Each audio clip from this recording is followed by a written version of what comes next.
ರಾಜ್ಯ ಮಾಲಿನ್ಯ ನಿಯಂತ್ರಣ ಮಂಡಳಿ 50 ವರ್ಷ ಪೂರೈಸಿದೆ. ಹೀಗಾಗಿ ಕಲಬುರಗಿ ಮತ್ತು ಬೀದರ್ನಲ್ಲಿ ಸುವರ್ಣ ಮಹೋತ್ಸವ ಕಾರ್ಯಕ್ರಮ ಆಯೋಜಿಸಲಾಗಿತ್ತು. ಕಲಬುರಗಿಯ ಕೆಸಿಟಿ ಇಂಜಿನಿಯರಿಂಗ್ ಕಾಲೇಜಿನಲ್ಲಿ ಮತ್ತು ಬೀದರ್ ನಗರದ ನೆಹರು ಕ್ರೀಡಾಂಗಣದಲ್ಲಿ ಕಾರ್ಯಕ್ರಮ ನಡೆಯಿತು. ಸಚಿವ ಈಶ್ವರ್ ಖಂಡ್ರೆ, ಶಾಸಕ ನರೇಂದ್ರ ಸ್ವಾಮಿ, ಶಾಸಕ ಖನೀಜ್ ಫಾತಿಮಾ, ಎಂಎಲ್ಸಿ ಚಂದ್ರಶೇಖರ್ ಸೇರಿ ಅಧಿಕಾರಿಗಳು ಭಾಗಿಯಾಗಿದ್ದರು. ಕಲಬುರಗಿಯ ಸುವರ್ಣ ಮಹೋತ್ಸವದಲ್ಲಿ ಮಾತನಾಡಿದ ಅಧ್ಯಕ್ಷ ಪಿಎಂ ನರೇಂದ್ರ ಸ್ವಾಮಿ, ಕಲಬುರಗಿ ಜಿಲ್ಲೆಯಲ್ಲಿ 8 ಸಿಮೆಂಟ್ ಕಾರ್ಖಾನೆಗಳು ಸೇರಿ ರಾಜ್ಯದಲ್ಲಿ ಒಟ್ಟು 349 ಕಾರ್ಖಾನೆಗಳಿವೆ. ಈ ಕೈಗಾರಿಕೆಗಳಿಂದ ಆಗ್ತಾ ಇರುವ ಜಲಮಾಲಿನ್ಯ ಮತ್ತು ಹೊಗೆಯಿಂದ ಆಗ್ತಾ ಇರುವ ವಾಯು ಮಾಲಿನ್ಯದ ಬಗ್ಗೆ ಮಂಡಳಿಯ ಪ್ರಾದೇಶಿಕ ಕಚೇರಿಗಳು ನಿಗಾ ಇಟ್ಟಿವೆ. ಮುಂದಿನ ದಿನಗಳಲ್ಲಿ ನೀರು ಇಲ್ಲದ ಭವಿಷ್ಯವನ್ನು ಊಹಿಸಿಕೊಳ್ಳುವುದಕ್ಕೆ ಸಾಧ್ಯ ಇಲ್ಲ ಅಂತ ಕರ್ನಾಟಕ ರಾಜ್ಯ ಮಾಲಿನ್ಯ ನಿಯಂತ್ರಣ ಮಂಡಳಿಯ ಅಧ್ಯಕ್ಷ ಪಿಎಂ ನರೇಂದ್ರ ಸ್ವಾಮಿ ಆತಂಕ ವ್ಯಕ್ತಪಡಿಸಿದರು. ವಿಶ್ವಕ್ಕೆ ಮಾದರಿಯಾದ ಕಡಿಮೆ ಇಂಗಾಲ ಹೊರಸೂಸುವ cement hub, low carbon emission cement hub ಅಂತ ಈ ಯೋಜನೆ ಬಗ್ಗೆ ಇಲ್ಲಿಯ ಉಸ್ತುವಾರಿ ಸಚಿವರಾದ ಪ್ರಿಯಾಂಕ್ ಖರ್ಗೆ ಅವರಿಗೂ ಕೂಡ ಅತ್ಯಂತ ಪ್ರಿಯವಾದಂತಹ ಯೋಜನೆ ಅನ್ನೋದನ್ನ ನಾನು ತಿಳಿಯಪಡಿಸಿಕೊಂಡೆ.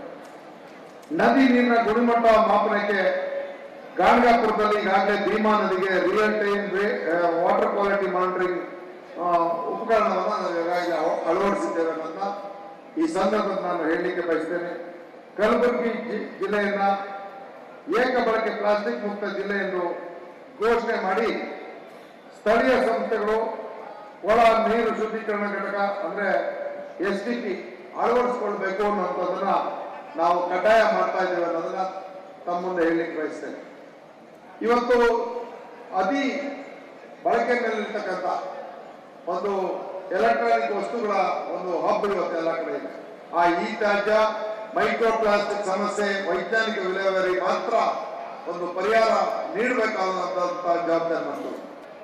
ಮಂಡಳಿ ಸ್ಥಾಪನೆಗೆ ಕಾರಣರಾದಂತ ನಮ್ಮೆಲ್ಲರ ಅಧಿನಾಯಕಿ ಶ್ರೀಮತಿ ಇಂದಿರಾ ಗಾಂಧಿ ಅವರನ್ನ ನೆನೆಸುವಂತ ಕಾರ್ಯಕ್ರಮವನ್ನ, ಈ ಒಂದು ಪರಿಸರ ಕಾಳಜಿಯ ಅರಿವು ಉಂಟು ಮಾಡತಕ್ಕಂಥ ಕಾರ್ಯಕ್ರಮವನ್ನ ಮಂಡಳಿ ವತಿಯಿಂದ ನಮ್ಮ ಸಚಿವರ ಮತ್ತು ನಮ್ಮ ಮುಖ್ಯಮಂತ್ರಿಗಳಾದಂತಹ ಸನ್ಮಾನ್ಯ ಸಿದ್ದರಾಮಯ್ಯನವರ ಒಂದು ಆದೇಶದಂತೆ ಈ ಕಾರ್ಯಕ್ರಮವನ್ನು ರಾಜ್ಯಾದ್ಯಂತ ನಾವು ಕೈಗೊಂಡಿದ್ದೇವೆ.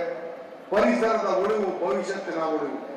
ಭವಿಷ್ಯತ್ತಿನಲ್ಲಿ ನಾವೆಲ್ಲರೂ ನೆಮ್ಮದಿಯಿಂದ ಗುಣಮಟ್ಟದ ನೀರು ಮತ್ತು ಗುಣಮಟ್ಟದ ವಾಯು, ಇದು ಜೀವ ಸಂಕುಲಕ್ಕೆ ಬೇಕಿರ್ತಕ್ಕಂಥ ಅತ್ಯಮೂಲ್ಯವಾದಂತಹ ವಿಚಾರವನ್ನ ಎಲ್ಲರಿಗೂ ಪ್ರಸರಿಸಿ ಕಾಯ್ದೆ ಬಗ್ಗೆ ಮೊದಲು ಅರಿವಿರಲಿ, ಸಾರ್ವಜನಿಕ ಸಹಭಾಗಿತ್ವದ ಜೊತೆಯಲ್ಲಿ ಇದನ್ನ ಮಂಡಿ ನಾವು ಸಾರ್ವಜನಿಕರ ಸಮೀಪಕ್ಕೆ ಬಂದಿದ್ದೇವೆ ಅನ್ನೋದನ್ನ ಅರಿವು ಉಂಟು ಮಾಡೋದ್ರ ಮುಖಾಂತರ ನಾವು ಈ ಕಾರ್ಯಕ್ರಮವನ್ನು ರೂಪಿಸಿದ್ದೇವೆ ಅನ್ನೋದನ್ನು ತಿಳಿಸಿ ವಿಶ್ವಕ್ಕೆ